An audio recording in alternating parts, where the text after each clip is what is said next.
কিছু লোক আছেন খাবার গ্রহণ করার সময় হেলান দিয়ে খাবার গ্রহণ করেন।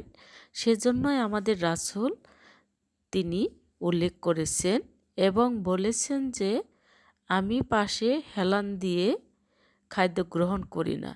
বুখারী শরীফ ৪৮-৯৩। আল্লাহর বান্দা যেভাবে বসে আমি সেভাবেই বসি, বান্দা যেভাবে খায় আমি সেভাবেই খাই। পাশে হেলান দিলে পাকস্থলীর ক্ষতি হয়, কারণ এতে খাদ্য সঠিক নিয়মে নিম্নগামী হতে বাধাপ্রাপ্ত হয় এবং দ্রুত পাকস্থলীতে পৌঁছাতে পারে না। পাকস্থলীতে চাপ পড়ে এবং খাদ্য গ্রহণে সঠিকভাবে উন্মুক্ত থাকে না। নবী সাল্লাল্লাহু আলাইহি ওয়াসাল্লাম খাওয়ার সময় তার পায়ের ওপর বসতেন। তিনি পায়ের হাঁটুদ্বয় ভূমিতে রাখতেন এবং ডান পায়ের পাতার ওপরে বাম পায়ের পাতা রেখে তার উপরে বসতেন। এমনটি তিনি করতেন আল্লাহর প্রতি বিনয় প্রকাশ, খাদ্যের প্রতি, উপস্থিতির লোকজনের প্রতি সম্মান প্রদর্শনের জন্য। খাদ্য গ্রহণকালে আসন গ্রহণের এটি সর্বোত্তম পন্থ, কারণ এতে দেহের সমস্ত অঙ্গ প্রত্যঙ্গ সঠিক অবস্থানে থাকে এবং শোভনীয় দেখায়।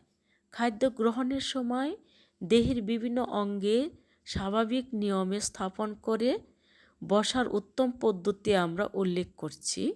দেহের এক পাশে হেলান দিয়ে খাওয়া হলো অতি নিকৃষ্ট পদ্ধতি, কারণ এ অবস্থায় শ্বাসনালী চর্মণকারী অঙ্গের উপর চাপ পড়ে পাকস্থলী সংকুচিত হয়। নবী সাল্লাল্লাহু আলাইহি ওয়াসাল্লামের ওইভাবে বসার কারণ এও হতে পারে যে উদ্ধৃত লোকেরা বালিশে হেলান দিয়ে খাদ্য গ্রহণ করত এবং যারা অধিক খাওয়ার ইচ্ছা করত তারাও এরূপ করত। কিন্তু নবী সাল্লাল্লাহু আলাইহি ওয়াসাল্লাম যেভাবে বসতেন কিংবা করতেন তা এজন্য যে আল্লাহ অনুগত বান্দারা এরূপ করে থাকেন। সুস্থ সবল থাকার জন্য তাপ প্রতিরোধের আর্দ্রতা প্রয়োজন আছে। আর্দ্রতা তাপকে প্রতিরোধ করে, আবার তাপ অনেক কিছুকেই তার পূর্ণতা প্রাপ্তিতে সাহায্য করে এবং দেহকে বর্জ্যমুক্ত করে।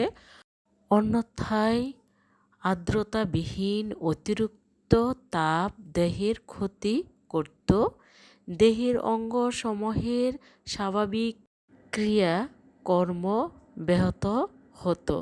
আবার অতিরিক্ত শুষ্কতা দেহকে পুড়ে যেতে সহযোগিতা করে এবং দেহের শুষ্কতা অনায়ন করে।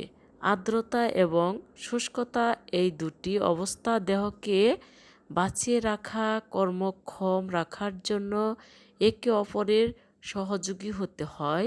আবার উষ্ণতা আর্দ্রতাকে বাঁচিয়ে রাখে, পচন দূষণমুক্ত রাখে। যখন আর্দ্রতা শুষ্ক একে অপরের উপর অধিক প্রবল হয় তখন দেহের স্বাভাবিক নিয়ম নীতির পরিবর্তন হয়